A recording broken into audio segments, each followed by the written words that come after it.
At City Hall, the 2018 budget is out, and it includes a familiar battle: police and fire spending versus, well, everything else. Last night, the Journal-Sentinel sponsored a community discussion on where things stand on housing and segregation in Milwaukee, 50 years after the open housing marches. We'll talk about that. Next week, the fight over redistricting in Wisconsin goes before the U.S. Supreme Court. We'll look at that and the news in recent days of the attempted elections hack that wasn't. All of that and more today on JS on Politics. Welcome to today's show. I'm Greg Borowski, your host. I'm joined by James Causey, one of our longtime journalists here, Mary Spikuza, who is ready for the game tonight. She covers City Hall. That's right. We'll start with Mary. We'll hold off on the Packer predictions until later. Okay. Right now we're going to talk about the city budget, which is, I guess, the latest political football over there. Right. To keep our analogies going. There you go. Mayor Baird introduced his budget this week. Tell us a little bit about it and what some of the landmines are as it goes to the Common Council. So it seems to be the budget that nobody wants. The mayor himself said that this is not the budget he hoped to introduce. He had been pushing for a half-cent sales tax to generate what he said was a needed about $35 million boost for police and fire. Obviously, he did not get that, so this budget proposal is not finalized. It has to go through the Common Council still, but it includes steep cuts to police and fire, 75 firefighter position eliminations, 33 police officer position eliminations. Those aren't layoffs. Those are fewer new recruits being hired. Also closing 6 fire stations, which obviously no community wants to see their fire station closed. Some of those would be used for other purposes, like a wellness center or other things for the fire department, but still there wouldn't actually be a fire station there anymore. So it's gotten a lot of criticism, obviously, from public safety unions, from critics of Barrett's on the Common Council. Even Republicans in Madison have started weighing in, saying we've been able to maintain services and not raise taxes, and you should be able to do the same. So Milwaukee's in a really tight spot, this budget. Well, it's one where you say nobody wants it, nobody likes it, and yet we have a budget that has to get passed. Right. Because you have to be able to put on your property tax bills and things. What do you think happens, either one of you, when it gets to the Common Council? I mean, we've had this debate before, and it always tends to pass along the similar lines of, sort of the philosophical breakdown among aldermen. I think there will be, obviously, I think this might be a heavily changed budget or a lot of budget proposals, budget amendments. I don't know how many will actually make it through the process. But obviously, there was a public policy forum report recently that talked about how other cities of Milwaukee's size have more authority for local sales taxes, other ways to generate revenue or get more from shared revenue payments. Milwaukee obviously has not been getting increases in shared revenue payments. So I think people all realize that Milwaukee is in a tough spot, but I do think they'll still be pushing for changes because we've heard from 2 aldermen who are going to fight for their fire stations to stay open. I wouldn't be surprised if we hear that from all of them. Let's talk about that difficult position we're in, and I'll throw this one to you first, James. Yeah. So right now, we've had years, even back when I began covering City Hall many years ago, there was talk about the shared revenue isn't keeping up with inflation. It's been stagnant, so the state isn't getting aid, the city isn't getting aid from the state there. They've tried the wheel tax. You've got fees that are kind of, close to maxing out what they can do there. Property tax has limits put on by Madison. Where does the city go for money to solve its problem? I mean, it's really tough. I mean, how many parking tickets can you give out to cover the cost? How many times can you raise the wheel tax to cover the cost? And where it's just really it's crippling on just everyday folks. I mean, what I hear from this budget, honestly, is we're going to have fewer firefighters, we're going to have fewer police, and that's not good for the city. It's not good, especially for the central city that really relies on that, and it's scary. And I don't know if we could keep doing this year after year after year, and we expect things to get any better. I mean, it's honestly, it sucks, and it's a tough position to be in, and I don't know what they could do to get around this. Yeah. And there's a property tax increase. Forgot to mention that one. God. So. To go back, think about the dynamics of how these things work out. So sometimes, the chief executive will throw up for a cut something that he knows people don't want to cut because so is it really going to be police and fighters, or will it be sanitation workers and public health nurses or some other people where they say, no, the council says, no, we can't stand for the police department cuts or the firefighter cuts, we're going to trim here instead. And that's why I think that this budget will have a lot of amendments, is that people will be pushing for cuts in other areas. You know, there have been cuts to other departments over the years. The mayor's office provided a list of, you know, some of the hundreds of other cuts that have been made since Barrett became mayor.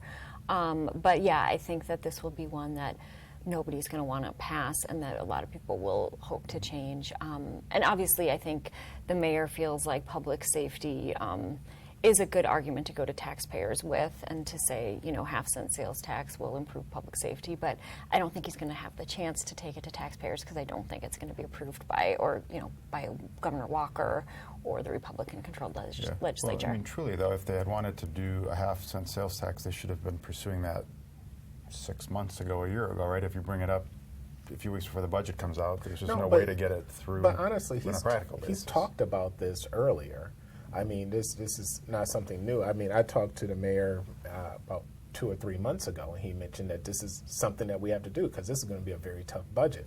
The thing is, when it comes down to it, you know, the minute that response times for police officers get a little bit longer, or God forbid someone dies in a fire, and the station that was closed, if it would have been there, that could possibly save this person's life, then that's when things are going to really hit the fan. Yeah. All right, well, let's shift our conversation a little bit here to an event we had last night, sponsored by the Journal Sentinel. It was one of the first of 6 community discussions around 50-year ache, which is our ongoing examination of all sorts of issues in the city 50 years after the open housing marches. James, you were there last night. You're one of the moderators. Right. Tell us a little bit about what the focus was from the panel and the audience last night. Well, the topic was housing and segregation, 2 huge issues here. You know, Milwaukee has been classified as one of the most segregated cities in the country. Housing has always been an issue, especially for African Americans here, where home ownership has never been above 50% ever in this city. And it was a deep conversation with former fair housing marchers. Father Grappi's widow was on the panel, along with a few commandos. And we also had our own Carrie Spivak on there talking about issues that with landlords and the issues that we face with them.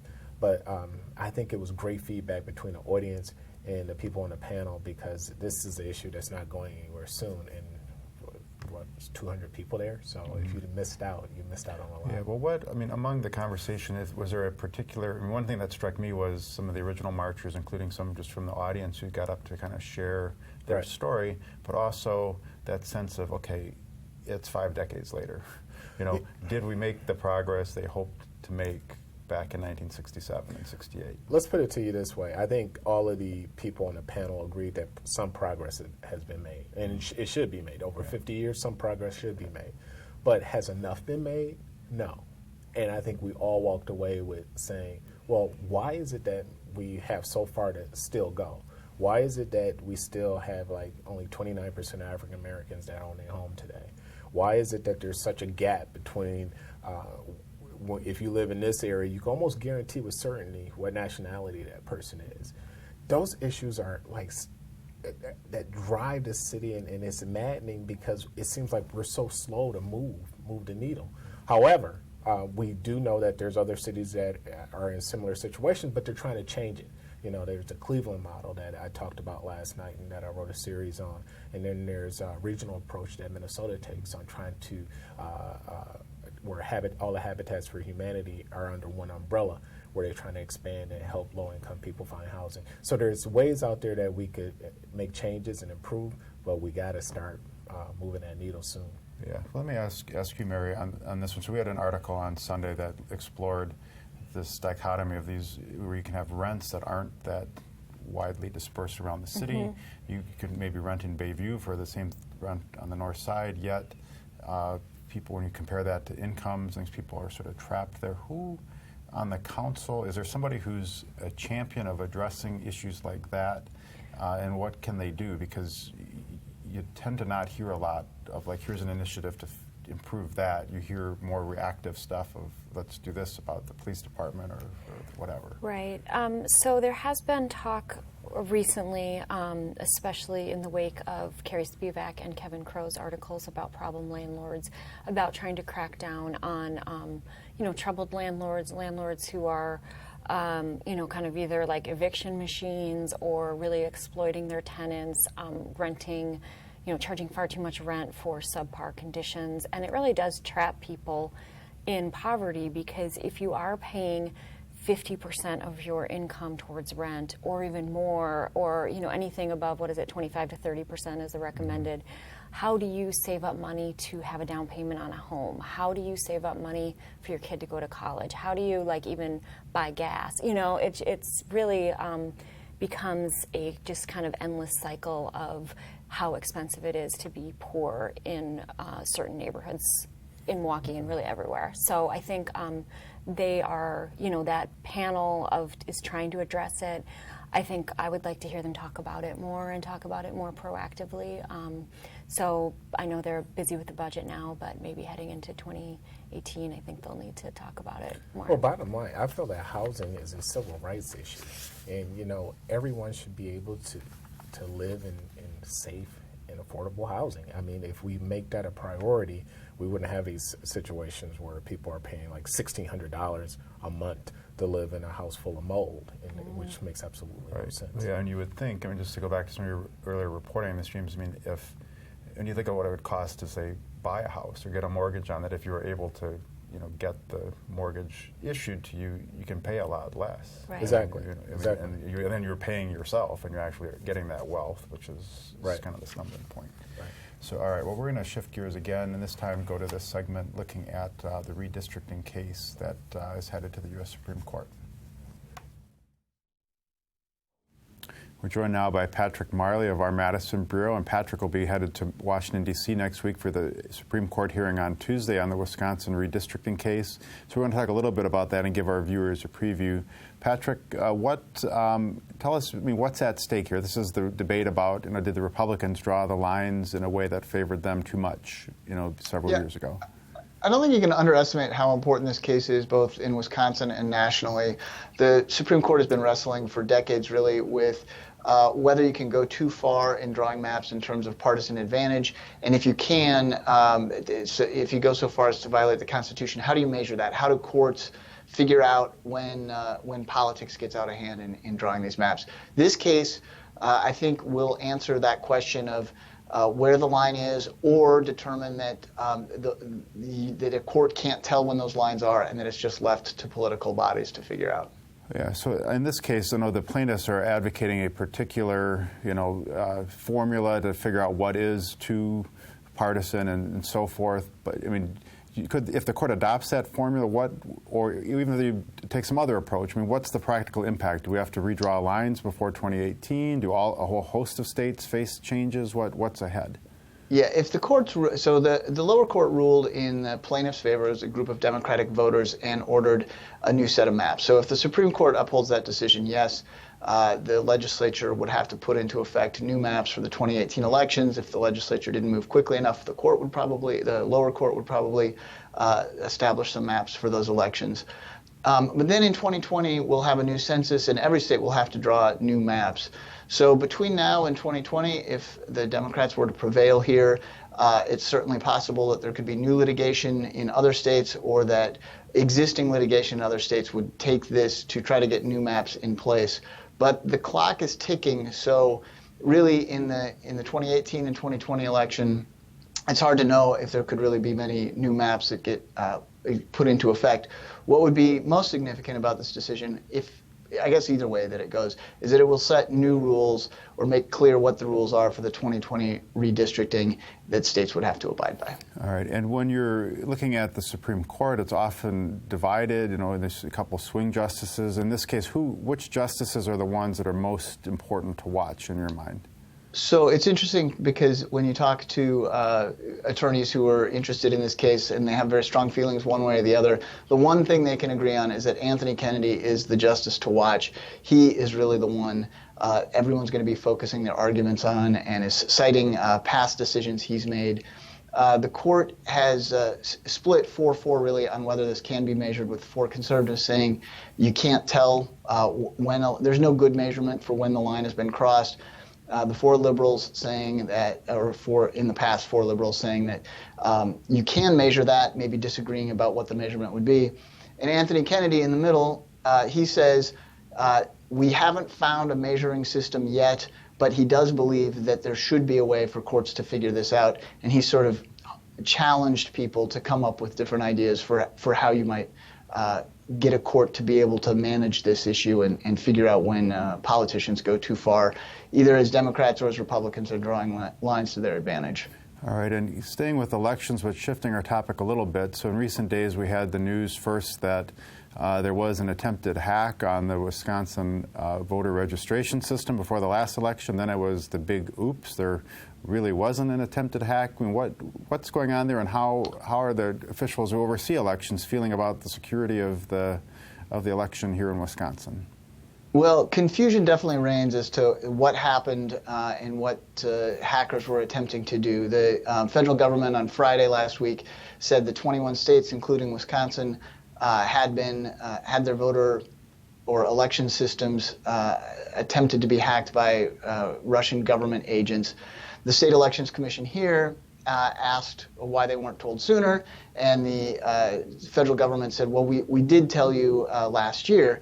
And so they then drilled down to try to find out what this was, and ultimately it turned out that the hack that the state had been informed of, or an attempted hack, I should say, was of a totally different state agency, the Department of Workforce Development. It's a little unclear. At the same time, the feds are saying that Wisconsin was the target of an attack by these Russians. No clear answer as to if we were, why they would go after the Department of Workforce Development. It's possible they were trying to get our voter system and hit the wrong target. We just don't really know. The officials here are saying they feel like communication has been bad between the many layers of government who have to guard against this, but feel pretty good about their cybersecurity because any attempted hacks were thwarted in Wisconsin. Yeah, I mean, the question I think that some voters might ask is, if you rolled back the clock a few years, I mean, Target and Home Depot and all sorts of places would say, we've got a great system, we're impenetrable, we can't be hacked until you're hacked, right? So how, I mean, talk a little bit about, I mean, what about Wisconsin's system might make it, sort of better in terms of avoiding a problem? And I think just to add into that, the public's skepticism also builds when, there are hack attempts that we're not informed of.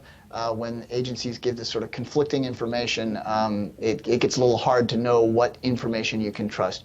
The State Department of Administration is responsible for cybersecurity for all state systems. They have a data center where they say they have eyes watching this all the time. They get information from the Federal Homeland Security Department and other agencies about any hacking attempts, and then they can go monitor that. They can block the IP addresses of computers that are deemed to be bad actors. They can find potential holes in their systems and patch them. They say they've got a good system, and they say the evidence of that is that they've stopped the past attacks or attempted attacks. I think we need to still dig into what, how protected things are, what they're doing in the future, because obviously computer systems are constantly changing. Hackers are coming up with new ways to find their, doors into the system. The State Elections Commission says that it is now doing a review of its protocols and its communication efforts with other agencies in the government. And by December, we'll have a draft of a new security plan.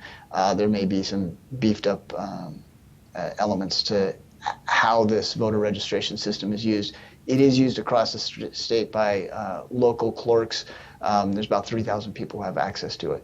All right. Well, that'll be something to watch for in the coming months. And, thanks for the update today, Patrick. Yeah, thanks, Greg. All right. right, so we're back here, and of course the question on many people's minds is what would happen if the Russians hacked the Green Bay Packers season ticket list, and what would that do to the game tonight? Okay, actually, as we noted before, Mary is ready. Yes. James, I don't know if you're ready for the game or not. It's going to be a tough game It's tonight. a tough game.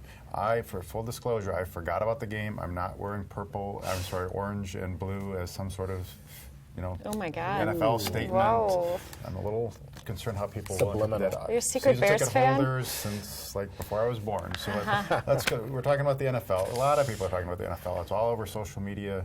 We've got so much going on in the world today, and people are honed in on protests and what's appropriate and what's not, and what Donald Trump says, what Aaron Rodgers says, what the Packers are going to do tonight with the fans. James, what's your sense of what's going to happen tonight? How are people going to react are the fans going to link arms as Aaron Rodgers and others ask? Are they going to not do that? Can we at least be united in the Packers in this state? I think one thing I could guarantee tonight, the Packers are going to win. Other than that, Other everything than else that, is up in air. No, seriously, I think linking arms, this is what needs to happen. Let's start from the beginning. Colin Kaepernick needs to come out and restate why he started taking a knee in the first place. Because right now, I think people have turned this into all other issues. It's about locking arms and about unity. It's about the flag. It's about all these other things. No, Colin Kaepernick started taking a knee because he wanted to talk about the social injustices facing African Americans on a daily basis here. He wanted to talk about how many African Americans are being shot and killed by police all the time. That's why he started doing it. I think it's got lost, and the messaging got lost along the way. And now it's turned into all this other stuff. And I think a lot of people have turned this into, this is about the flag. And it's funny how when I see the interviews being done, it's only white people that's being asked about the flag and patriotism. I never really see a lot of black people asked about it. But it's just one of those things that bothers me a lot.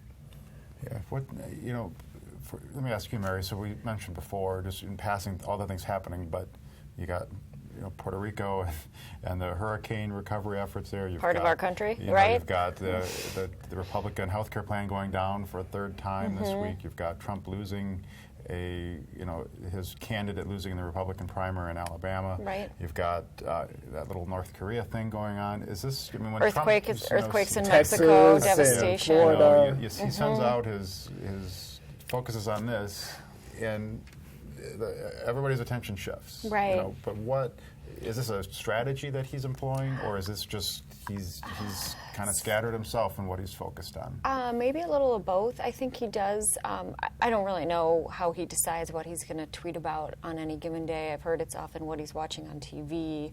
I do think that the one thing about the NFL protests is it's, he can kind of shore up his base, get people riled up about something, and then all of a sudden people forget that healthcare is failing again, and, Puerto Rico is in crisis, and, Mexican earthquake survivors are being, dug out of rubble by people with their hands. So I think that it's...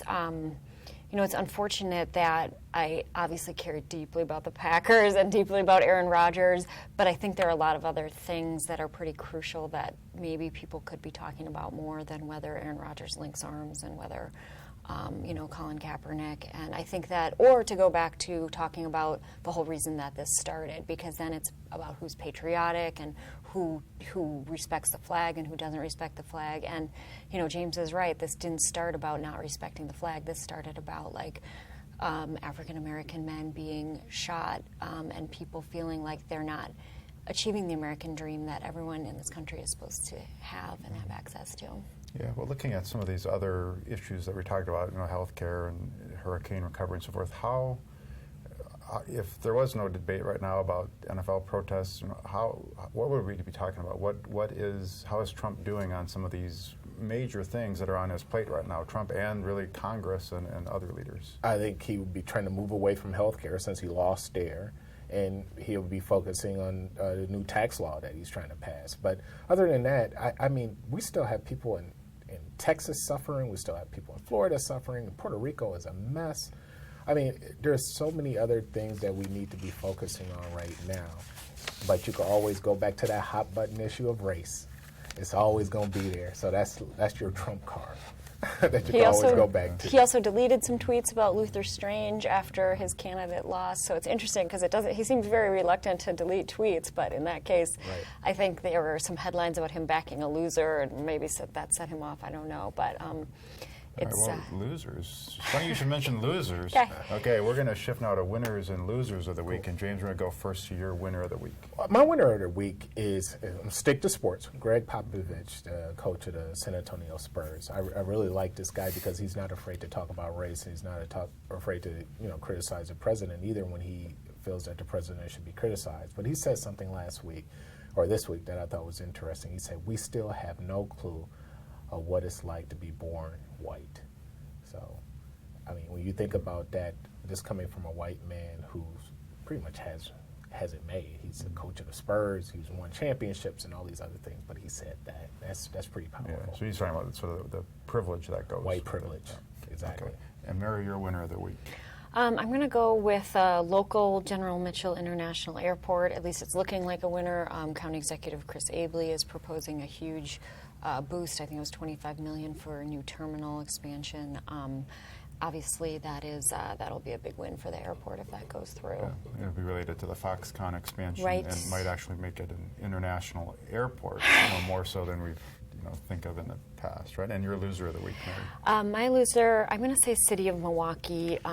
Nobody seems to like this budget. Barrett says this isn't the budget he wanted to introduce. It's going to be a tough budget for aldermen to pass, tough budget for citizens. I mean, cuts to police and fire, property tax increases. It does not seem like there's any hope in the near future, as long as Governor Walker is still governor and Republicans still control the legislature, that the city will get that half-cent sales tax that they want. And it just seems like, as bad as the 2018 budget seems to be, I don't know that the 2019 budget's going to be any better, not to be too much of a downer. All right. James, lift us up. You're, maybe I can't lift you up. Yeah, okay, you're a loser of the week. You can lift us up later. Actually, my loser of the week is reckless drivers. I mean, they are making driving a nightmare getting home just for everyone. I mean, not only this, but just last week, a 74-year-old man was crossing the street just 4 blocks away from my house. He was hit by a hit-and-run driver, and he's in critical condition now, so I'm praying for him, and I hope that he gets a speedy recovery. But these reckless drivers, that needs to stop. All right, we're going to take a couple viewer questions here. This one is from Luann, and I'm going to give it to Mary because it's about the city budget. She says, why is it always that they have to cut police, firemen, teachers, after-school activities, music, or something else that the people get frightened to hear about? I'm sure there's plenty of fat that can be cut from the budgets. We talked a little bit about what's being cut. Let me ask this, is there anything getting more spending in this budget? I mean, where is they putting more money to? So one area where they're going to be spending is lead remediation, lead pipe removal, some lead filters. It is only $75,000 towards lead filters with another, they're looking for $75,000 match from private businesses. So not a huge amount of money, but that is something that a lot of people in the city of Milwaukee are concerned about. We have a lot of older houses, as many as 70,000 homes with lead laterals, and often either from lead paint or lead in the pipes. It's been a big concern and one that we've heard a lot about, especially in the wake of Flint. Another area where he's spending money, or the mayor wants to spend money, is the Office of Violence Prevention. He wants to fund this Blueprint for Peace that includes violence interrupters, a ceasefire program that would be about I think almost $300,000. But again, a lot of council members aren't going to want to cut that either, because the idea with that is to kind of take a multifaceted approach to public safety. So I think it is, things like lead, things like Office of Violence Prevention. I don't know that people will be rallying to cut there. All right, let's quickly give James one, too, for our sense of, we like to be fair here. All right. So this is from viewers Lock arms. wondering, will lock arms. This is it really possible to declare war through Twitter? This is referring to Trump and North Korea. I'm assuming that might violate the terms of service of Twitter. Well, I don't know if you could necessarily declare war in the Twitter world with the president and anyone else, but it does happen a lot. A lot of kids get into a fight over Twitter every day. Remember, I said a lot of kids I thought you were going to say maybe with 280 characters you could, but not with 140, which is the other big story that we. You can certainly escalate the situation with North Korea on Twitter, apparently. Yeah. All right, so that's where we're going to leave our discussion today for this week. We'll be back next week at the same time. We hope you join us then.